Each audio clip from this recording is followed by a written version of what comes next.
Hello, and thank you for joining us today for our webinar, For Your Eyes Only, 2023 CRE Insights in Region 7 with the CCIM Institute's Chief Economist K.C. Conway.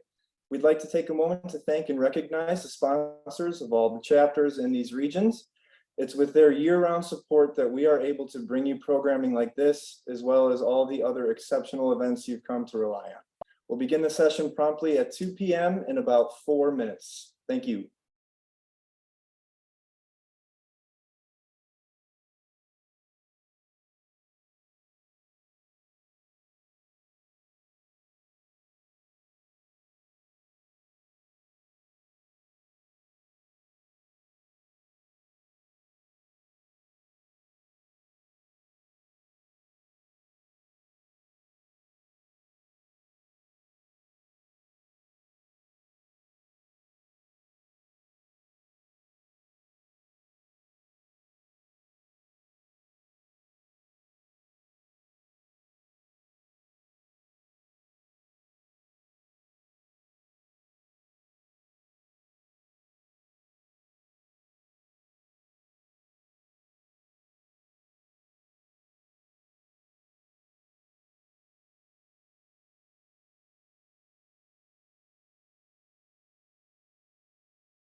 Thanks again to all of our chapter sponsors. Our webinar, For Your Eyes Only 2023 CRE Insights in Region 7 with the CCIM Institute's Chief Economist K.C. Conway is about to begin.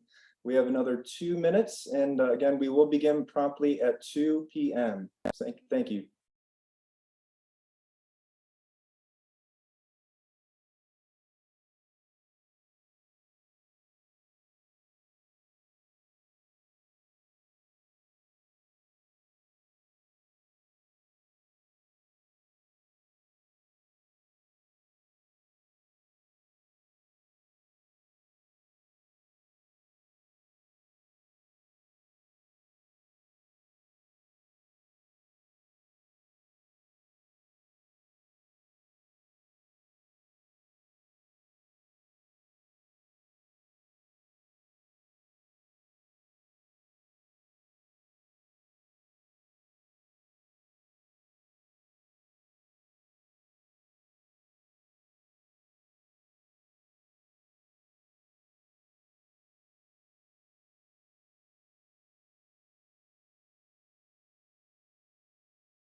Okay, it is 2 p.m. Let's get started here. Hello, my name is Michael Williamson, and I am the first RVP with Region 7 for the CCIM Institute, and also senior broker with Sperry CGA Ellerman Brokerage here in Chicago.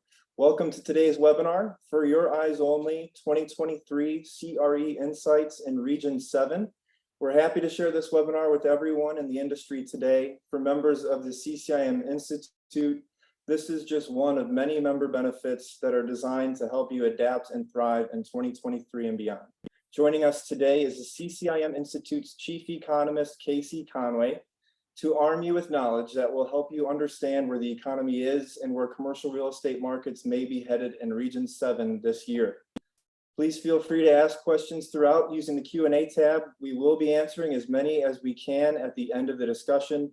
And if you are experiencing any technical difficulties, please use the chat feature to ask for help with that. The recording and accompanying presentation will be emailed to all of the register attendees. So this will be recorded and sent to you all. K.C., welcome and thank you for joining us today. I will turn it over to you. Great. Thanks so much. Great to be here and with your region. And well, we have some not so great news for the overall economy. We have some good news for region 7 economy. So we'll just jump right in there. You see the screen okay? Is that okay? Hopefully. All right, there's my standard disclaimer. So I protect the institute. And volume's good for me? Oh, Good. Loud and clear. Perfect. Okay. All right. So for your eyes only, we've been having fun with James Bond, but over the summer, looks like some Wall Street analysts decided to take some John Wayne movies with them on vacation. And the new theme for describing the stock market and its rise in July was the Magnificent Seven. If you take 7 stocks out of the S&P 500, they account for basically all the increase. So I guess we're going to stay with movie themes. So we added a little different one here this time. So my take on where the Fed is gone on monetary policy is what I call jump rope monetary policy. And jump rope meaning, hike or skip, hike and then skip and hike and skip. And they think they have all the time in the world and have no idea the destruction that's occurring in the economy and that what they're doing. So in the James Bond movie, On Her Majesty's Secret Service, that was the theme song by Louis Armstrong that he did. We have all the time in the world, and the Fed thinks they have all the time in the world to raise rates and mess with us on monetary policy. And unfortunately, we don't have all the time in the world. All right, so here's the graphics that we came up with to kind of show this and what's happened. So if you go back to May, they did the hike, which they shouldn't have done because coming out of SVB and the bank failures, and if there ever was a opportunity to just pause, that's when they should have done it. But they waited until June. Then they decided to skip. Then they hiked again here in July. So think of the confusion in the market. If you're going to pause and stop, then that's what the market's going to interpret. Then you follow through. You don't reverse course and say, I forgot to take my medicines and I'm back on it. So we have a skip here in August. There's no FOMC meeting. Then we got to wonder what they're going to do in September. Philadelphia Fed president today and a couple of others have come out saying maybe it's time to pause on a longer term basis. Who knows? So I put 3 graphics together at the bottom there. Going back to the transitory longer. Forget we ever said transitory. Found this picture of the Fed voting members with boxes over their head, running all around the soccer field trying to find the ball. That's just the way it felt going through all this transitory, not transitory longer. And then we got into the July, where they said, okay, we're gonna, finally pause or whatever. And so you can kind of see the little graphic that we've shared with you in the past and at national meetings and gatherings is, remember, this is the fastest, steepest increase in interest rates in the history of the Fed. They break the records of the 70s and everything else. And they haven't paused to really understand what they've done. And so, then here we see on the, back over the summer when they last year, when it was just hike, go from 50 to 475. So the Fed sends very, very mixed messages. And they sent very mixed messages with the bank stress test. And then this morning, Moodys announced downgrading half of the banks that they did stress tests on, including big ones like Truist Bank here in the Southeast. So very, very confusing messages coming out of the Fed. And I call it jump rope monetary policy. We don't know whether they're jumping or skipping or what's going on. So one other thing on slide 5 here, never say never again. It's interesting if you go back to the Volcker era in the 70s and early 80s, Paul Volcker didn't have this 2% target. His target was 4%. So ask yourselves, why are we hung up on getting back to 2% when maybe the economy functions fine at 3 to 4 and we don't destroy the other mandate that the Fed got after World War II, which is full employment. So they're not going to be happy until they destroy their other mandate of full employment. But keep in perspective, and no one in the media will ask this question at their press conferences, why 2 and not 4 during the Volcker era? Who's right and what's the correct target number you should get to? So I found a forecasting quote of the year reading last week, or as I was finishing up, coming back from vacation in Colorado in nice cool weather. And the first sentence, very, very cerebral academic. Cognitive bias is a pernicious aspect of human thought that can make even the best of us unknowing victims. So the short way of really translating that is at the bottom. where we're at today, I think, is that we're going to have to accept that many correlations that have traditionally provided insight may no longer be functional. And we're going to have to look at it kind of different, different measures and different metrics, and maybe jobs and unemployment are not the right metrics. So you ask, well, what might those metrics be? So this is one that I came across this week or over the weekend from GCaptain, one of my logistics resources I follow closely. And Mere Shipping in their earnings noted that they own 17% of the market activity for global container activity, and they've seen the container activity drop, and they've seen it decline and whatnot at a slower pace than they forecast. It's fallen as much as 4% versus their forecast of 2.5%. And the reason they're ascribing this to is that destocking is not occurring.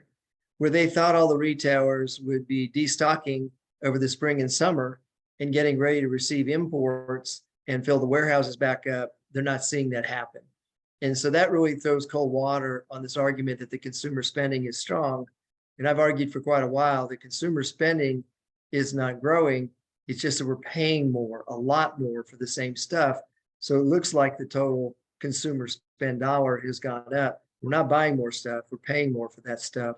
And so something like this, just the destocking metric that one of the world's largest shipping container companies follows closely, and they ship most of the stuff for Walmart and Nike is one, and it's something that should maybe go into the Fed's data dependent bucket. They never refresh their data dependent bucket at all. So this is one I thought there's an example. So for those of you in Region 7, this is interesting.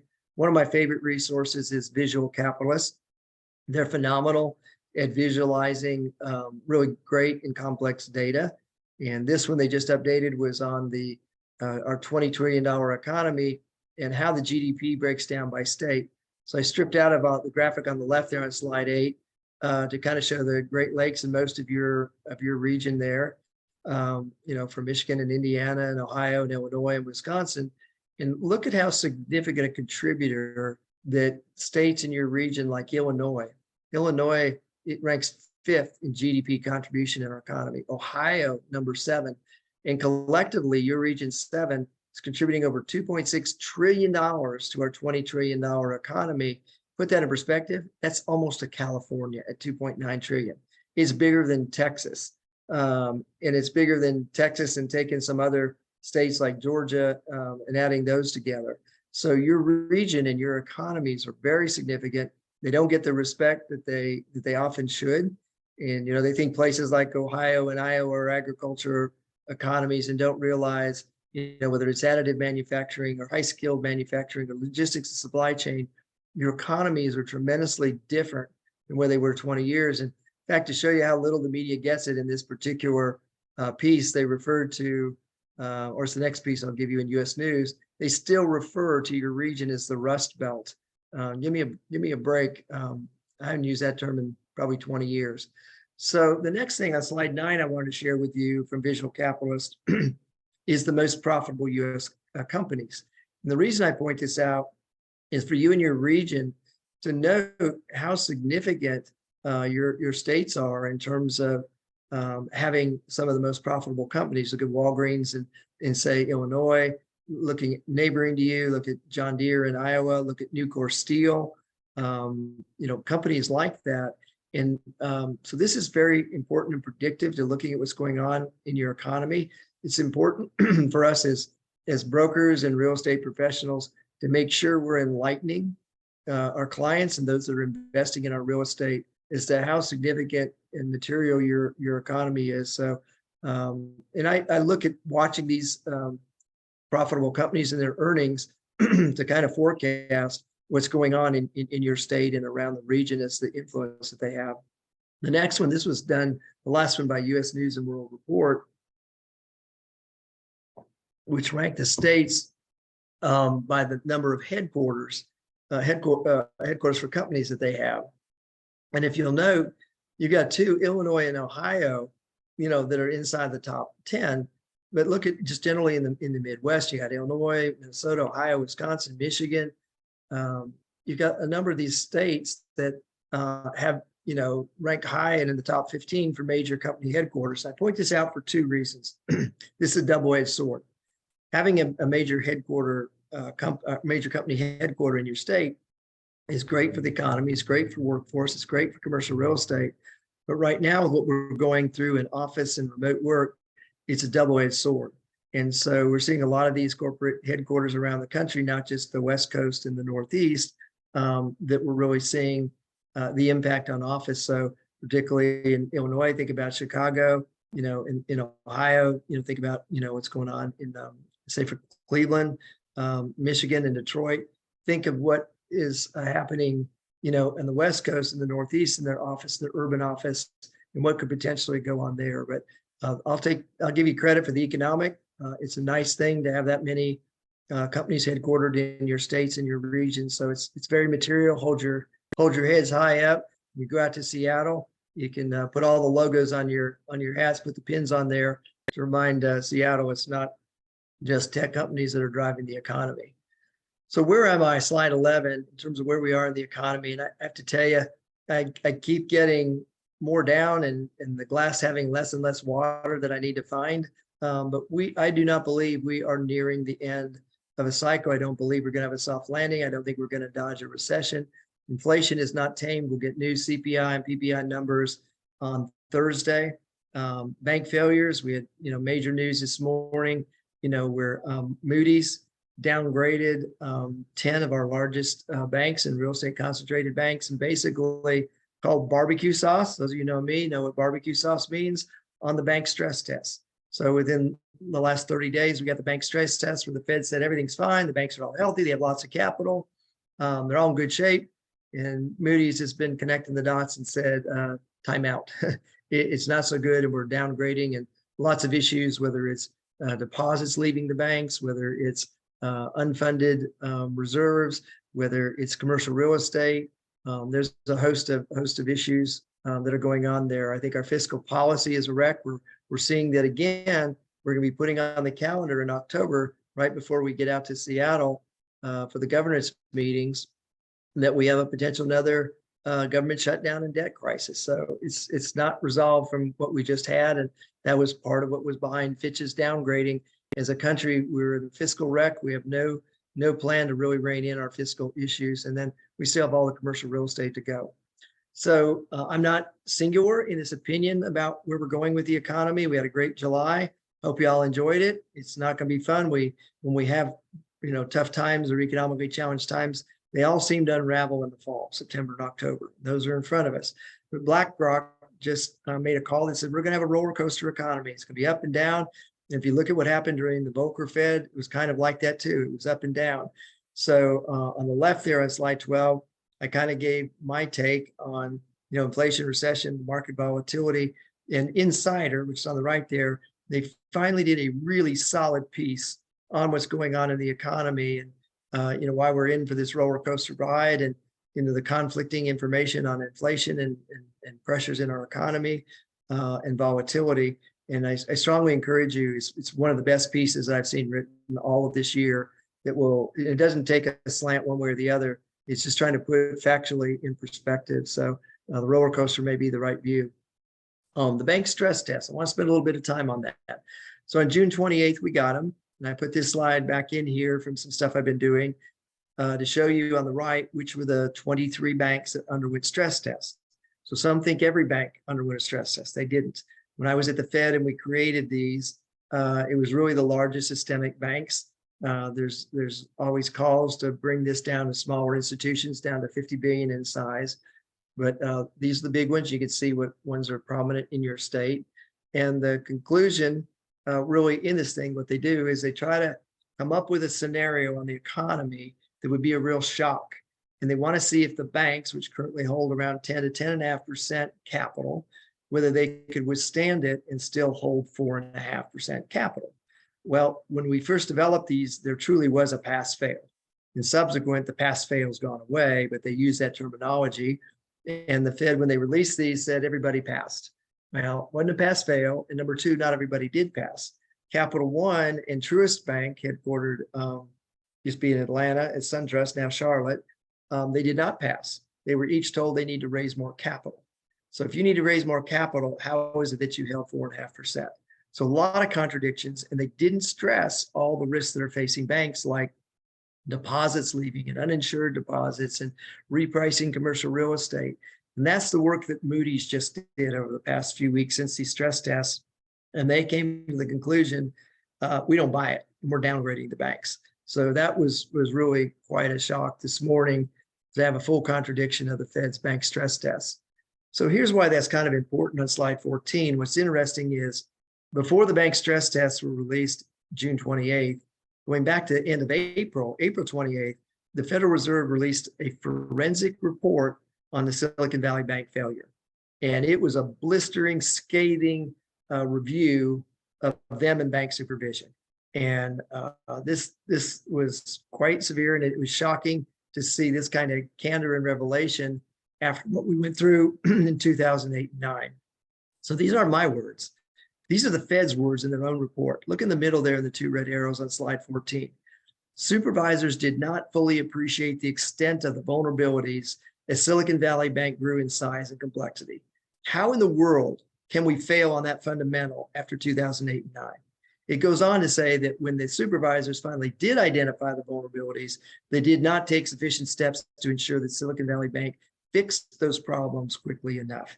Again, after 2008, 9, 10, and all we went through in Dodd-Frank and building the stress test, how do we have this kind of failing? And they basically admitted it promotes a less assertive supervisory environment. And they go on to say, on the far right there, we need to evaluate how we supervise and regulate banks' management of interest rate risk. Are you kidding me? You embark on the steepest, most severe interest rate hike period. And over here on the policy side with the FOMC and the chairman, you don't bother to talk on the other side, the fiscal and the bank supervisors, to ask them, how are banks and their balance sheet and the balance between liabilities and assets, liabilities being deposits and the assets, what they've got to back those up, how is it that you don't ask a single question and ask what's happening to those and what the disconnect would be on holding treasury bonds or fixed rate commercial real estate loans? It is a fundamental failure. And for the Fed to come out of this in the end of April and within 60 days, issue bank stress tests and say everything's hunky-dory and fine, and we didn't look at half the things that Moodys just did. This is where my ire, honestly, comes from on the Federal Reserve right now, and why I don't have confidence, because what we're facing in commercial real estate is not a failing in the marketplace. It's not a failing in the fundamentals of, supply and demand balance. We didn't overbuild. We didn't create huge problems like we've done in prior cycles. What we're going through, and we are going to go through, is what is called a complete capital crisis. Our industry is very capital intensive. It needs capital. And when the Fed says essentially lending is economic activity and economic activity is inflationary, so shut it all down, they basically are ruining the economy. And that's what we're going through, and it's going to get a lot worse. I'll share a few more slides. So I really encourage you to look at this, and these are the Fed's own words, and think about how genuine or disingenuous the Fed is right now in making any kind of claims, and why, I guess, thank goodness, we have Moodys doing its job this time around, unlike maybe what they didn't do, the rating agencies do in 2008 and 9. All right, here's the next one. So just imagine we've had the Fed's stress test come out, we've everything done. They say the 23 banks weathered everything fine. And then here in Atlanta, the Atlanta Fed president, who was trading stocks the day before the latest FOMC meeting, or the one in June, rather than looking at the economy, he comes out and gives a speech to the Atlanta Business Chronicle that says banks need to prepare for a real estate value plunge. Now, I want to put this in perspective. When Fed presidents make statements like this, they have the risk of potentially panicking the market. Number two, the Atlanta Federal Reserve Bank has more CRE financing and concentration than any other Fed district, more than California and more than New York. So when it speaks about commercial real estate, it really is noteworthy. And it also sends fear into the hearts of every bank in the Southeast and in the district here, and it reverberates out even into your districts in the Chicago Fed. So if everything was fine and the banks all passed their tests, what is the Atlanta Fed president, who has more CRE concentrated in its district, making this kind of statement? And this is what upset and panicked Moodys and some of the rating agencies to look deeper. So this is real concerning to me. Also reconcile the loan losses being revealed in earnings for the second quarter here. So credit card debt losses are up 66%. So this is the consumer not being able to manage the credit that it's had to put things on to weather this inflationary period. And they're anticipating another $7.6 billion in CRE losses, and not just from office buildings here. So we've got a lot to come here. And there's 6 banks that are struggling with commercial real estate the most. Wells Fargo leads the way with $35 billion worth of office loans. And they've just allocated over $1 billion for possible loan loss reserves. So another pressure on the bank is they're going to have to take more revenue that they've got coming in on earnings and allocating it for anticipated losses. So that's one less source of capital to be available to fund and lend into our industry, as well as deposits leaving the banks, and then the banks not having the deposits and then having to put more reserves away. This is where these capital stresses are building, and we have a lot to play out here in the year ahead. All right, another concern I've got is on household debt. So I think it's our number one headwind. And each month, the New York Fed releases its household debt report. And I highlighted with the green arrows auto loans and the orange credit cards, and look at the steep increases that are occurring in auto and credit card debt on the consumer. It's also coming from small business. Small businesses do most of their funding largely through variable facilities, and many really small businesses use their credit cards as a funding mechanism. I'm a small business, our little company, and we use our American Express card to front, our travel costs and whatnot. And when American Express suddenly decides, which has been doing over the summer, even though you're paying well and you've got a good credit, that we're going to contract your line of credit, that has an impact on our business and small business as well. So our household debt is a big headwind for retail, for additional household spending. People be able to buy homes when they're having to pay higher numbers for rent, and then the mortgages, the interest on those. The largest banks also passing the stress test have the most unrealized losses. That means they haven't recognized the stuff that's on their balance sheet, over $205 billion worth. And again, it's our biggest banks. It's Bank of America, Wells Fargo, JP Morgan Chase, Citigroup, all of these.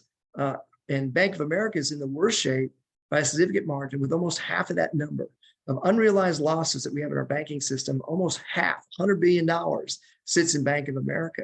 So when you think about how systemic these institutions are, holding almost 10% of our deposits, close to that mark, JP Morgan went over 10%, legal limit to 12. It's a real concern. And if you want a list of them, on slide 19 here, I pulled them out for you. And these are the banks with the most uninsured deposits. So this is what happened with Silicon Valley Bank.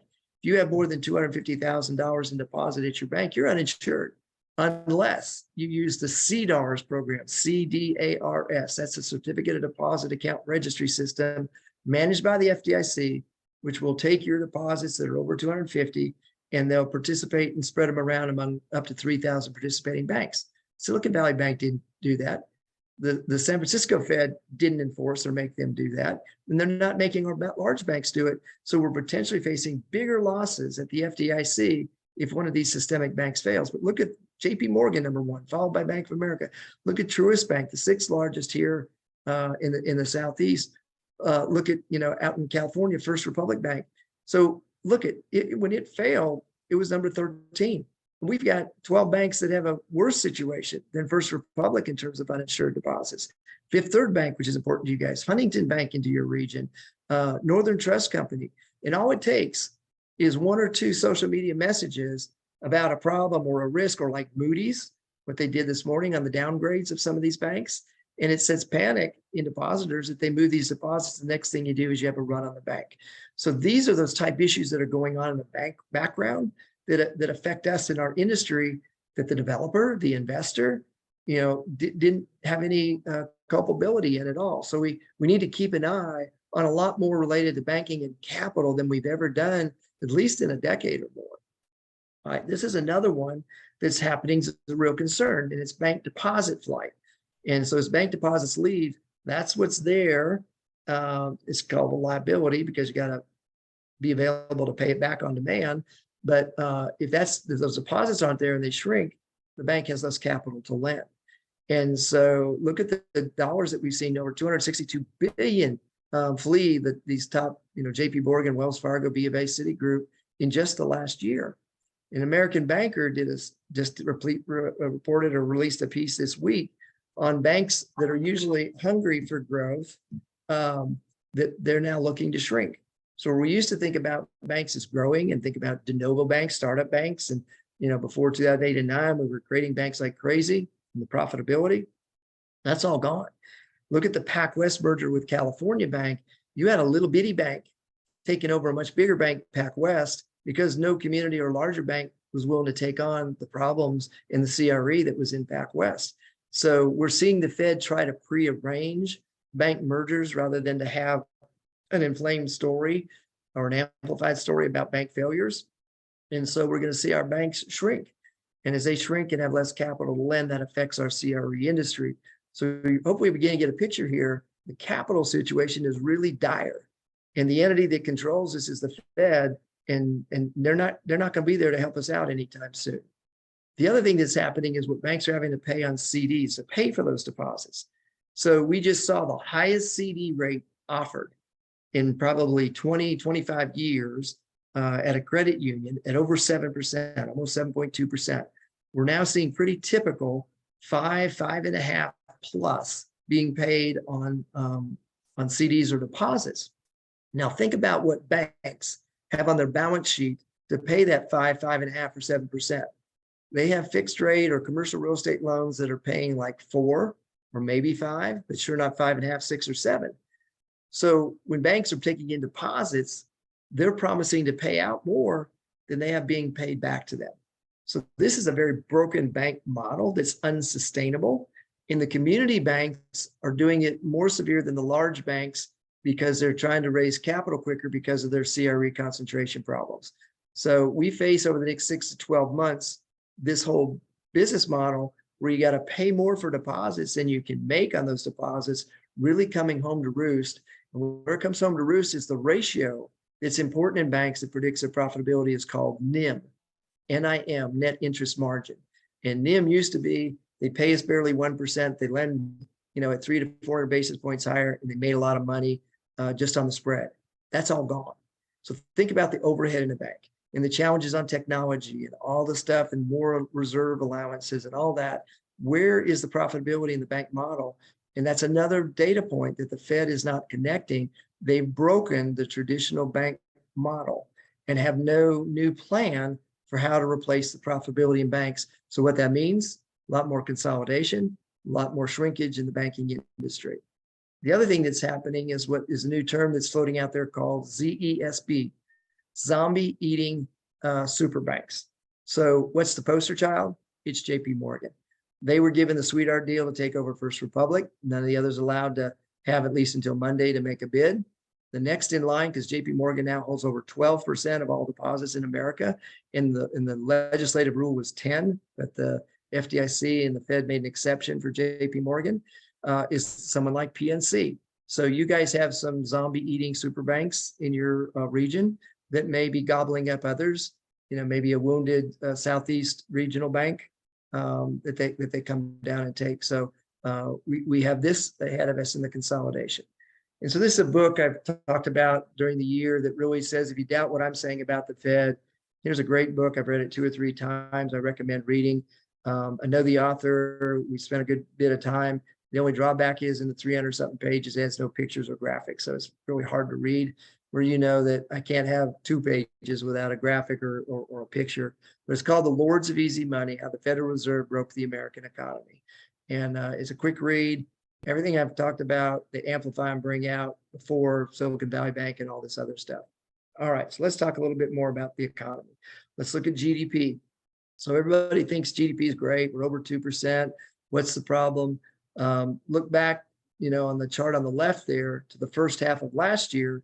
We had consecutive quarters of negative GDP in the first and second quarter. Then it turned around in the second half of the year and stayed positive into this year. What was going on?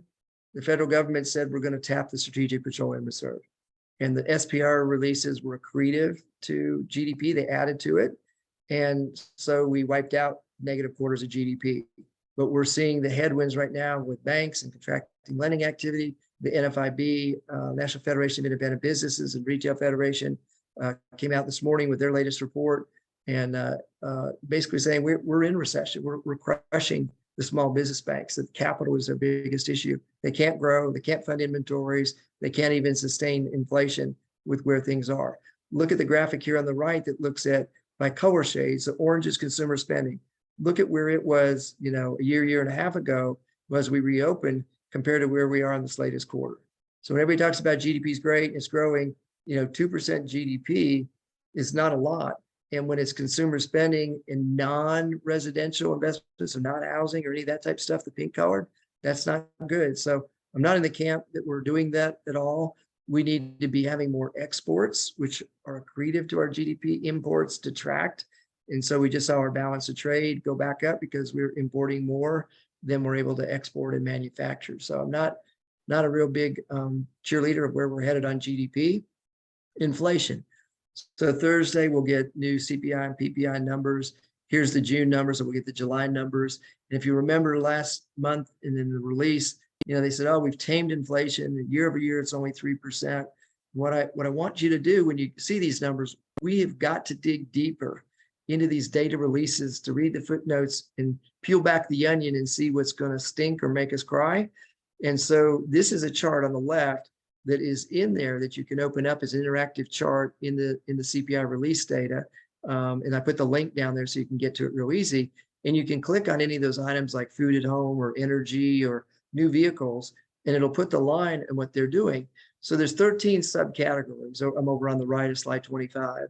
And so if they say that overall we're 3%, but 8 of the 13 categories are seeing year over year inflation of almost 6 to over almost 8%. This is simple math. 8 of 13 at twice what they're saying the rate is cannot compute to 3%. So how do they do it? So they're going in and they're changing the weighting of these categories.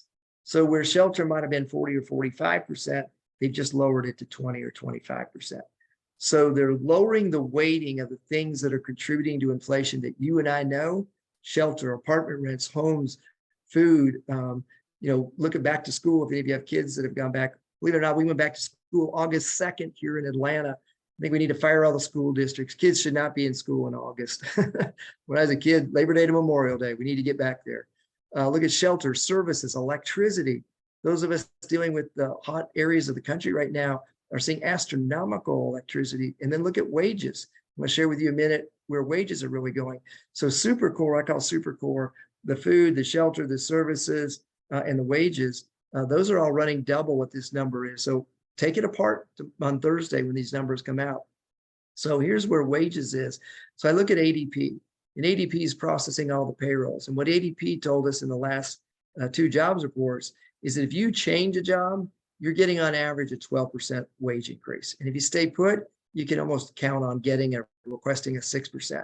So if we're looking at 6 to 12% wage inflation, where's the Fed getting this 3% number saying inflation's all tamed? I'm not seeing it. I'm not trying to alarm anybody. I'm just peeling back the onion and letting you see what I look at each month behind the scene in these data. So I don't buy, that we're through this inflation cycle. Consumer confidence. So we've seen some recovery here in the University of Michigan numbers. I box at the bottom. You can see things kind of bounce around. So July, everybody's confidence was up. We were at the beach or the mountains on vacation. I was in Colorado having a good time with my son, cool 50-degree weather. We feel better. We heard the banks pass the stress test. We didn't fall off a cliff on the deficit ceiling. So of course our confidence went back up. But now what are we seeing here in August? The Moodys bank downgrades. We're seeing all kinds of negative news. We're seeing in the earnings that we've seen the worst gross revenues beats in the stock market in 3 years. So even though they're kind of beating the number of companies, 59% are beating, that's the lowest ratio that we've seen in 3 years. So I think a lot of this unwinds. It's a fairly volatile, but it's important to look at. The housing market. So K.C, we've got their stuff. This is really good news for you guys in the Midwest. Write this down, note this period, celebrate it, send it to your residential realtor colleague. The Midwest region just beat out the South region for the most housing starts, the most new construction activity in probably 25 25, 30 plus years. So it shows this inward migration from the coast and into the Midwest, where you got universities, where you've got affordability, where you've got workforce, everywhere from a Wichita, Kansas to, Milwaukee, or to, in any city in Ohio or Michigan. You're seeing this happen. So we're seeing, the increase in home prices slow in the Case-Shiller. The 10 city index actually fell 1%. That means your house is going down in value. It just means you're not going to get as much. But the Midwest just beat out the South in all of the housing activity and the strength in the Case-Shiller numbers. That's an amazing accomplishment that I don't think anybody saw coming, or that thought over the last 25 years that could happen. All right, CRE losses. We're a $15 trillion industry in commercial real estate.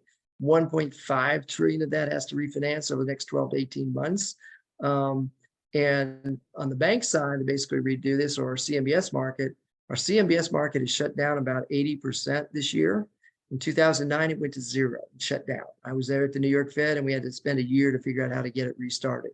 In bank earnings for the first quarter, we're still telling all of the regionals right now, but we had over 700 banks out of our 4,100 that had unrealized losses that were equal to or greater than half their capital. If we have that repeat in second quarter or third quarter year, we have almost 2 times the number of bank failures from 2008 to 2011 that are going to be at our doorstep. We had 485, 2008 to 2011, 12, and we could be looking at 700, basically because of the broken business and profit model and the unrealized losses in banks. So this is a really serious problem. TREP. So TREP's a great canary in the coal line. They look at 2 indices that I would direct your attention to see about the health of capital on commercial real estate. The first is loans that are being transferred to special servicers. So that happens before a default. It happens before taking a loan back and over. And basically, as a special servicer saying, we're seeing a fundamental weakness or deterioration in that permanent loan, that we're going to move it to the special servicer to start getting ready for a default. And that's not a good sign. That number has doubled, and we're now at over 6, almost 6.5% of loans in the hands of special servicers. That's not a good sign. And then if you look at the delinquency rate, what you can see is it's not office at the top, it's lodging. And then look at where multifamily is on the rise as well, but lodging and then office. And what's happening is a lot of the really large hotel loans that were in convention centers like a New York or an LA or San Francisco, those are really big $50, $100, $200 million type loans. Those are what went into special or single asset securitizations. And when one of those goes, it really affects the ratio. The stuff that most of us are seeing perform really well, what we call blue leisure hotels, where we can add leisure days onto our business travel that are in destination markets like Asheville, North Carolina, a Grand Rapids or Western Michigan this type of year. Great time to be up there, where people say, you know what, I'm going to stay up in Grand Rapids and Lake Michigan for a couple of days and on my business trip. Those are doing very well. But look at these delinquency rates. So these are the 2 canaries.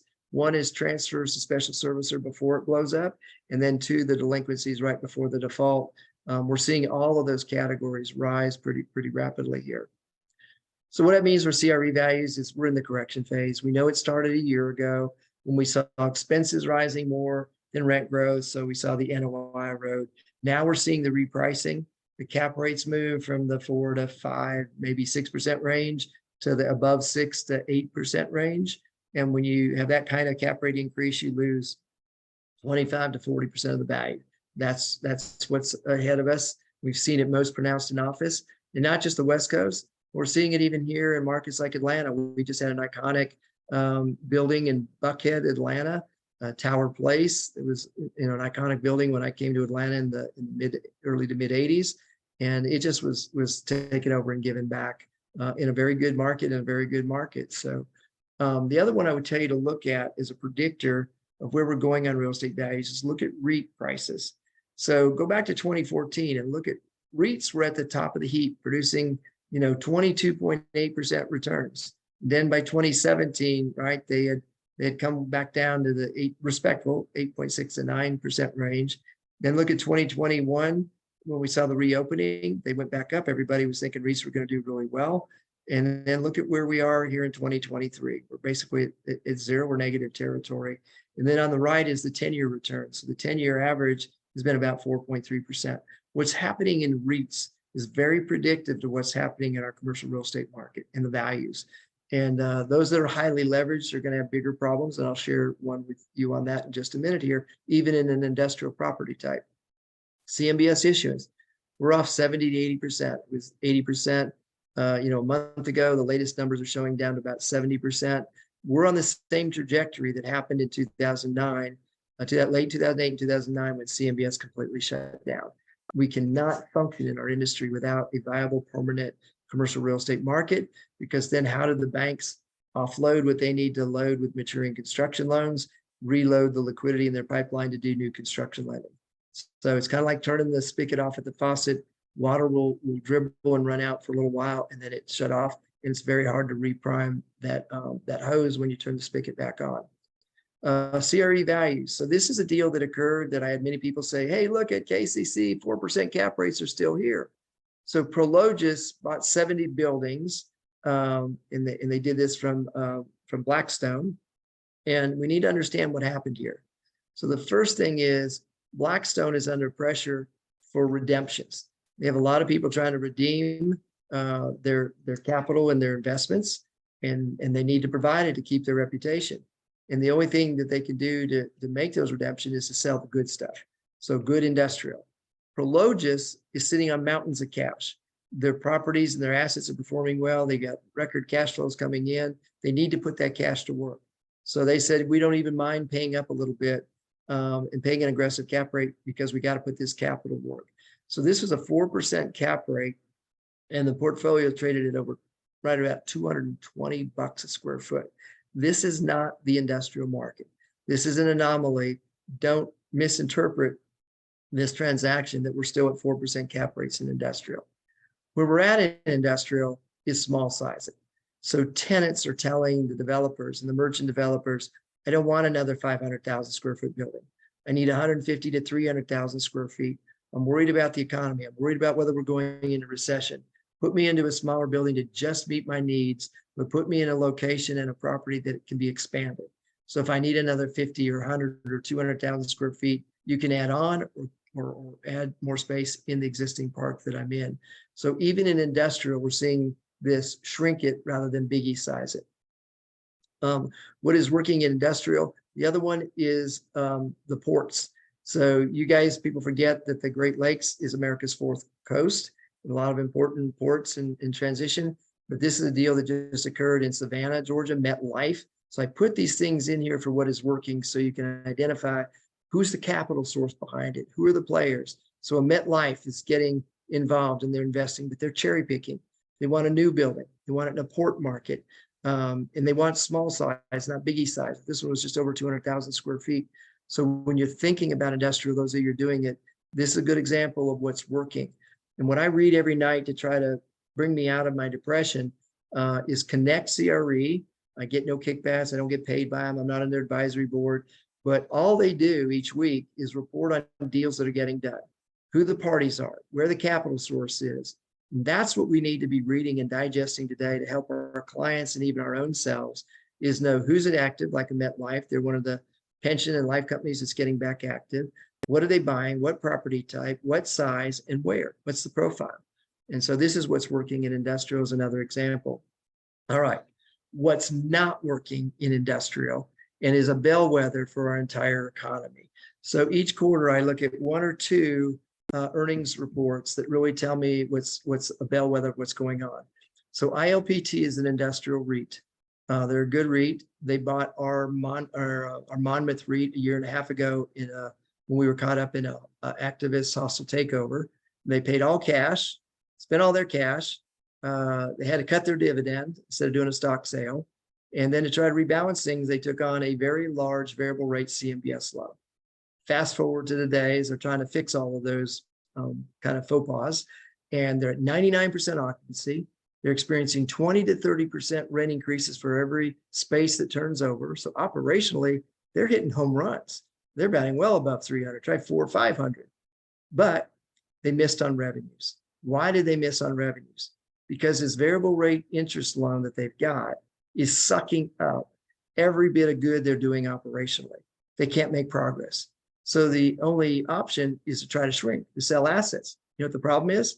The debt covenants in that variable rate deal won't let them sell assets. They got to maintain a certain dollar covenant and LTV and everything else, so it makes it difficult to sell assets down. And why I highlight this, not just for industrial, but for our overall economy, is we are just at the tip of the iceberg in discovering the businesses and the industries like ours that have debt problems, maturity risk, or being crucified or just killed, crushed by the Fed's 525 basis points of increases. And no matter what they do operationally, it's not enough to service the higher debt. That shoe has yet to drop and to fully play out in the banks. And that's my number one concern using this ILPT. Go read their earnings transcript call. Seeking Alpha is a good place where you can get them all for free.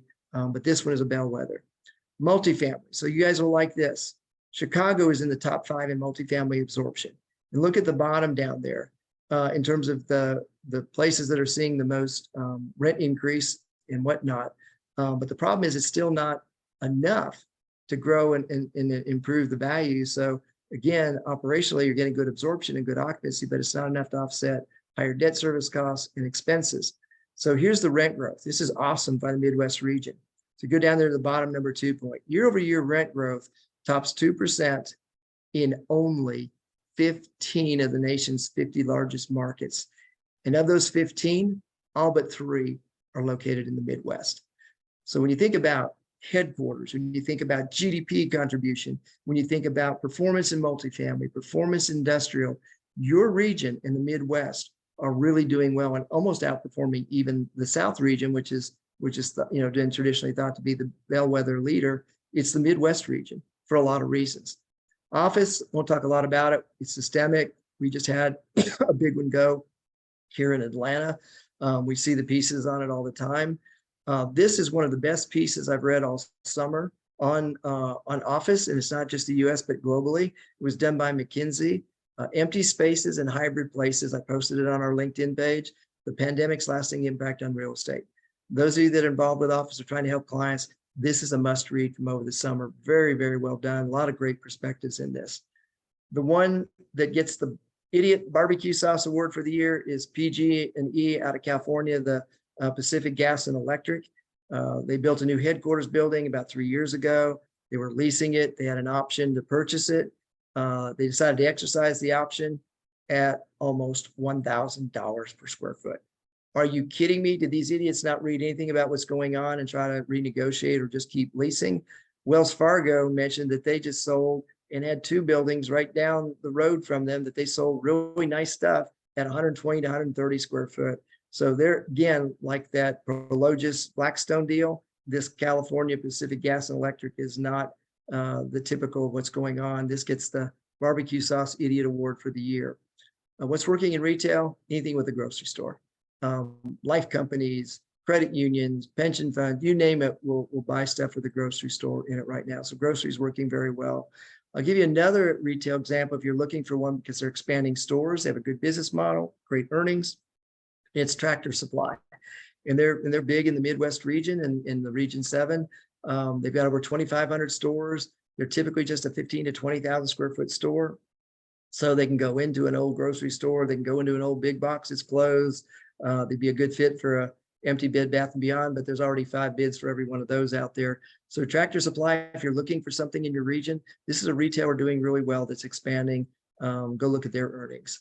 What's not working in retail is how retailers are going to pay the costs for, shoplifting. Call it like it is. Forget the shrinkage and politically correct terms. This is thievery. This is stealing. It's shoplifting. Call it like it is. The things that companies and retail companies are having to do to protect their inventory is going to filter back into retail rents. What they're having to spend for this technology and this protection is going to come out of the real estate rent. The land and the building are the last things that get compensated. And if we don't get pilferage under control and get our political leaders to take it seriously, it just means it's taking more out of the rent potential in retail real estate. The last word I'll say on commercial real estate values, Investment volume in May had been down over 70% from a year ago. We're seeing investors still sitting on the sidelines, waiting to see what's going to go on, waiting to see some clarity from the Fed, not see any more bipolar speeches that contradict Chairman Powell by Fed presidents, to really see what's going on here. So I think we're going to continue to see this capital sit idle and not fully come into the market like maybe a MetLife is starting to do. This is my take on preparing for August that I posted, I think, over the weekend. I'm not real optimistic here. We saw July have record stock market increase, but it was as long as you own the 7 Magnificent 7 stocks, the 7 key tech stocks like NVIDIA, the other 493, 0% or negative for year to date. Inflation's not tamed. I talked about super core and the components of shelter and services and food and wages. Corporate earnings and the misses that are occurring there. So far, just 80% of S&P companies have had, sorry, I want to shrink something here.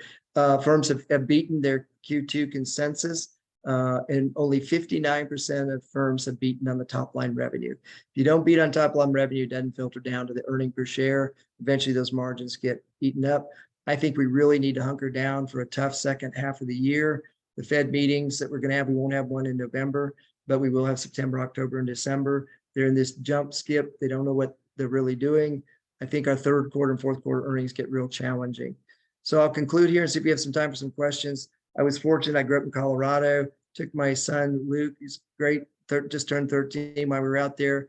We did some camps. We were 50-degree weather. We did a young life camp over in the Western Slope near the collegiate peaks, Mount Princeton, Harvard, and Yale, the three 14,000 foot out of 38, 14,000 foot peaks. And they don't lean left or right. They're just named collegiate peaks. And so we went on a Wrangler Trail breakfast, left at 5:30 in the morning, and horseback rode out for sunrise and had a chuck wagon breakfast. And they always have fun. And the guy in the bottom picture there, he flips your French toast out and you got to catch it on your plate. Well, initially you can't do it because it slides off. So eventually they tell you about the secret called stick 'em. Just put a little syrup on your plate, then the French toast will stick to the plate and not slide off. And so, what that really reminded me is, you stick 'em is what you put on your plate to catch the French toast. The CRE stick 'em that we need, that's your CCIM education and skills. What you've learned and what you have and are continuing to keep up to date, that will enable you to catch whatever the market throws your way the next 6, 12, 18 months. We're in a period of NCNB, no credit for nobody.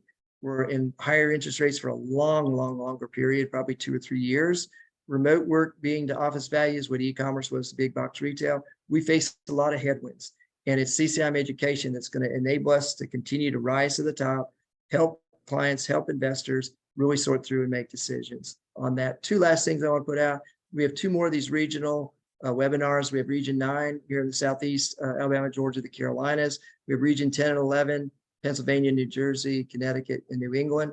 And I also want to remind you, if any of you are thinking about coming to the C5 Summit here in Atlanta this year, the CCIM Institute is in partnership with NAR on it. I'll be speaking on adaptive reuse. If you can make it, let me know. We'll be glad to see you. I still live here in Atlanta. Beverly's up in Raleigh, Wake Forest. And with that, I will wrap it up and leave it on Stick'em. And I will stop sharing and see if there's any questions in the Q&A button. Michael?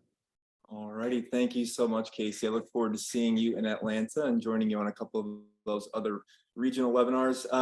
Let's start with, we do have a couple questions in here. One being from our very own Leslie Biskner, RVP, for our region out of Columbus, Ohio. In the past, you've been pro credit union for commercial lending. What are you hearing on the streets today? The credit unions are still a great source. When we see something blow up and a B of A, Wells Fargo, Truist Bank won't quote or whatnot, we walk it to a Navy credit union, a Delta credit union, some of these bigger ones, and they're executing within 30 days. And they're still doing up to 70% loan to value deals. They like industrial, they move pretty quickly. They're not as onerously regulated like the banks are. So I would tell you, if you have something particularly under 10 million in size, I would walk it first to a credit union. I would develop those credit union relationships in your region. They're great to work with. We haven't seen any blowups there. Let's hope it stays that way and that they don't become the legacy S&L industry. It's a nice process right now. I highly recommend it. Excellent, excellent. And follow up to that, we have a question from the audience. Are there any banks doing well? Yeah, I mean, it's like I tried to point, what's working, basically everything's being cherry picked. So I'll give a good example. The PGA office headquarters sold in West Palm Beach earlier this year. And I profiled that as an office type deal that can get done. It got done because of four things. First thing, it was a local bank, local entity that knew the market, knew how strong the Palm Beach market was. Number two, it was a local high net worth individual who they knew. They're not doing deals with newcomers into a market. You got to have local sponsorship or a property owner in the deal. Number three, the market was pretty well. It was a 5% vacancy rate, wasn't new construction. So the fundamentals and supply demand were very well, but it still took a credit enhancement.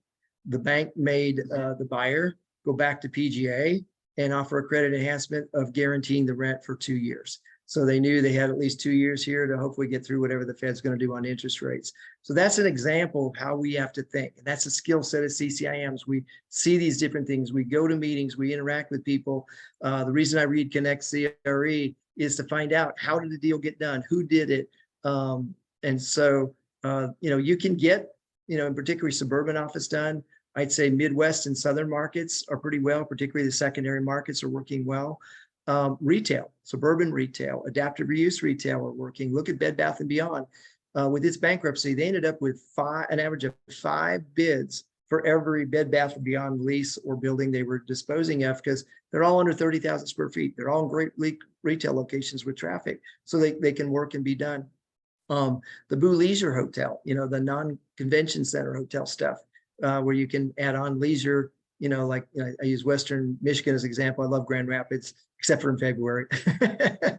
But it's even cool then, right? So they have run underwater aquifer water to keep everything thawed out. You don't slip on the ice.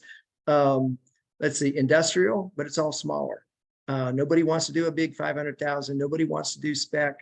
The multifamily, you got to make the numbers work. We're still at only, around 5% vacancy. We're seeing still 2% rent growth, but when expenses are growing 10 to 15%, and then you see insurance go up 30 to 50% and property tax go up 20%, how do you make those numbers work? Especially when you layer in debt costs that are now going to be, SOFR's over 5%, the old LIBOR rate. So LIBOR plus, 150, 200 on a construction loan, you're at over 7%.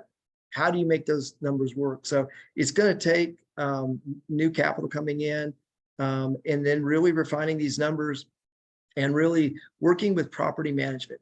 Property management, I've said this before, is going to be your best friend. They're the ones that can figure out how to find the efficiencies in the expense growth to make the 2%, 4% rent growth work out and not have 15% expense growth. So, and I love, like I said, the Midwest region, your region, headquarters buildings, companies, GDP, a lot of good is going on there that can sustain you through 5% inflation. We do have a follow-up to that as well from the audience. What are your thoughts on funding future adaptive reuse projects, particularly retail developments and then office and multifamily conversions?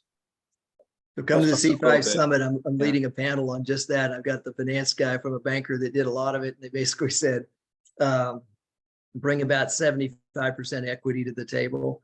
It's the last thing on their mind. Don't call an adaptive reuse an adaptive reuse, call it an ESG.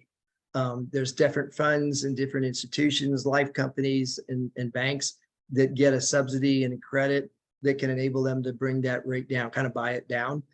So don't talk about adaptive reuse as adaptive reuse, talk about it as ESG. Is brutally tough. It's the last thing that people want to try to, nobody wants a story. Nobody wants anything with any complexity or any unknown risk. And in an adaptive reuse, you get a lot of surprises as you go through it. So it's really, really tough. Thank you. And as far as office goes, another question from the audience. Will mid-sized suburban office with smaller square foot floor plates perform better than total office markets? I think so. And we're seeing that. So what companies are looking for, they're continuing to pay the rent on the bigger space they have, maybe downtown or the urban market. But the employees are telling them, look, keep us in the suburbs. We'll come into the office 2.5, 3 days a week, but it's got to be close to home. We're not doing commutes again. We're not going downtown. We're not doing public transportation. So if you can find a smaller chunk of space to have team meetings or to meet with a client, we're all in. And so we get calls all the time. And the most common thing that we look for and help to put entities in are a closed branch bank. We have thousands of them in the FDIC, and they're in everybody's neighborhood. They're nice 5,000 square foot buildings. They drive up. They're easily adaptable. They're very well maintained because banks have to keep them in tip top shape. And so you can buy them for 50 to 60 bucks a square foot, put 10 in them, and you put a lease in there and you've got a $100 to $125 square foot asset. So it's closer to where the workforce lives, and that's right now in the suburbs, and it's where the affordability is. So I'm very bullish on the suburban and smaller, more divisible multi-tenant type of office buildings. Thank you. And I know we are a little bit after 3 o'clock, but I guess one more question, if we could, before we wrap up. What is one factor you believe will have the most significant influence on CRE throughout 2024? What should we look out for next year even? It's going to be a little deja vu. It's capital. And the Fed's going to continue to blow this thing up. They don't get it. They're not connecting the dots. They're using interest rate hike tool to fight demand inflation, and we don't have demand inflation. We have supply chain inflation. And the way you solve this thing is you encourage the investment of capital. You build more houses, you build more apartments, you build more warehouses, and bring the costs down. You work on the supply chain infrastructure, and they're doing the exact opposite. They're choking all that off. So there's less housing, less multifamily, less warehouses, less anything to fix our supply chain. So that keeps the prices rising and elevated. So they're using exactly the wrong tool. I think we have the worst Fed in power that we've had since World War II. This is our third central bank, and I think we need a fourth one. I think we need to fire this one, start all over. We need to bring Alexander Hamilton back and not renew the Fed. And we also were losing some very key critical Fed presidents that have been really sharp people that I've known most of my career. Esther George in the Kansas City Fed, Jim Bullard in the St. Louis Fed. These are people that understand the heartland economy. They go and they visit UPS's, mega package handling in Louisville, Kentucky, or, they get out there and they understand the economy. Jim Bullard was ahead by a year and a half of all of the Fed when they were talking about transitory. He says, skip all that stuff. We need to deal with this early on, or we're going to deal with a longer, more systemic. So I think it's a capital problem. Before this presentation, I did an interview for Urban Land Institute where we were talking just about this issue in real estate finance. And they said how important it is that we have banks doing construction and CRE financing. So about 40% of all of our commercial real estate is financed by banks. The Fed uses the term 80%, but that includes construction and residential loans. So that's wrong, but it's about 40%. Think about a grocery store and you're getting ready to make dinner at 5 o'clock. You got to put dinner on the table for the family. So before you do all that, you got preparation, you got to go to the grocery store, you got to find the ingredients, you got to find the recipe. The banks are the grocery store. They're the ingredients, they're the recipe that makes everything happen. And if you shut that off, you shut everything off in our industry. And on the other end, when you put stuff on the dinner table, the food's got to be warm or you don't eat it, right? That's the permanent market. That's the permanent meal at the table. That's the CMBS market. If we don't have a permanent market to provide relief and take the construction loans out of the banks, and you don't have a construction lending because life companies and securitization can't do that, the front and end pieces are broken. They're as badly broken as I've seen in my career, and I started in the 70s out in Colorado. Those are broken as I've ever seen them.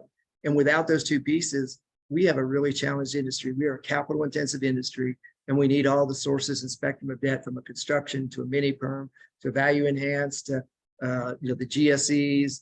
We need all of that. And the other thing that we have affecting it is the Fed has said we're going to continue to pare down our balance sheet. We're not going to renew things or put things back on. The Fed is one of the biggest buyer of mortgage-backed securities, all those apartment loans. So if they pull back on housing, we really put housing under stress. So I think it's all a capital story. And if I leave people in our industry with a message, the real estate people didn't screw this up this time around. We didn't overbuild. We didn't build the wrong product in the wrong places at all. We really did well going through before COVID and going through COVID. What we've had happen is we've had our central bank basically create a capital crisis. And if they don't get it and back off it, this crisis becomes almost apocalyptic. So that's my big concern is how do we get capital back on track? How do we get our politicians back on track so that we don't have a 2009 repeat where we shut down CMBS or we have 2, 3, 4, 5, or even 500 or 1,000 bank failures that lock up our system. And what Moodys just told us this morning, I was concerned the hell out of everybody and how invalid the bank stress tests were. It's a real wake up call, just like the debt, US debt downgrade. So it's capital. It's all about capital. We just got to work as hard as we can and network. So if we find somebody that's lending or buying or a new source coming in, we need to share that among ourselves. That's why we're, 50% relationship oriented in the CCIM Institute. It's not just education, but it's relationship. So share those nuggets. Excellent. Thank you so much, K.C. Thank you again for sharing your expertise with us today on this webinar. And thank you for everyone for joining us today. As a reminder, the recording and the accompanying presentation, the PowerPoint, will be emailed to all registered attendees. And if you're not already a CCIM Institute member or course participant, please take a moment to sign up for our e-newsletter at ccim.com to stay informed about complimentary webinars like this one, as well as other professional development opportunities. Thank you again so much, K.C., and thank you all, Region 7. Hope everyone has a great day. Thank you. Thank you, Michael.